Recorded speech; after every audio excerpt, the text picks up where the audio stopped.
ഇതാണ് super queen. അപ്പോൾ ഇത് നമ്മൾ നോക്കാൻ വന്നതാണ്, വീഡിയോ ചെയ്യാൻ വന്നതാണ്. അപ്പോൾ കയ്യിൽ പോകുന്നു, പഴുത്തിട്ടുണ്ടായിരുന്നു, അതുകൊണ്ടാണ് കയ്യിൽ പോകുന്നത്. നല്ല സൈസുള്ള ഒരു മാങ്ങയാണ്. സൂപ്പർ ക്യൂവിൻ്റെ തൈകൾ ഇഷ്ടംപോലെ ഉണ്ട്. എൻ്റെ തോട്ടത്തിൽ വലിയൊരു മരമുണ്ട്, നിറയെ കായുള്ളത്. നമുക്ക് അതിൻ്റെ വീഡിയോ ചെയ്യണം. എന്തായാലും സൂപ്പർ ടേസ്റ്റാണ്. തായ്ലൻഡ് വെറൈറ്റിയാണ്. തായ്ലൻഡ് വെറൈറ്റിൻ്റെ ഒരു പ്രത്യേകത ഞാൻ പറഞ്ഞുതരാം. പ്രത്യേകത അല്ല, തായ്ലൻഡ് വെറൈറ്റിയിൽ ഒരു മാങ്ങ തന്നെ പല പേരിലും ഇവിടെ വിറ്റുകൊണ്ടിരിക്കുന്നുണ്ട്. അത് ബനാന മാംഗോ ആയാലും സൂപ്പർ ക്യൂനായാലും പിന്നെ കിയോസാമ്രോഡ് പല പേരിലും ഒരേ മാങ്ങ വിറ്റുകൊണ്ടിരിക്കുന്നുണ്ട്. അപ്പോൾ അതൊക്കെ ഒന്ന് എല്ലാവരും മനസ്സിലാക്കുന്നത്. നമ്മൾക്ക് തന്നെ ശരിക്കും ചിലതൊന്നും പറയാൻ കഴിയുന്നില്ല. പലരും ഒരു സമയത്ത് വരുമ്പോൾ ഒരു പേരാണ്, പിന്നെ ആ തൈകൾ വാങ്ങാൻ പോകുമ്പോൾ അതിന് വേറെ പേരിട്ടുണ്ടാവും. അങ്ങനെയാണ് ഇപ്പോഴത്തെ മാങ്ങൻ്റെ ഇത് കാണുന്നത്.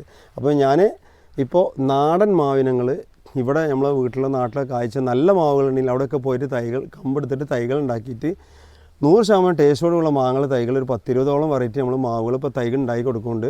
അതെന്തായാലും നമുക്ക് വിശ്വസിച്ച് പറയാൻ പറ്റും ടോപ്പ് മാങ്ങയാണ്.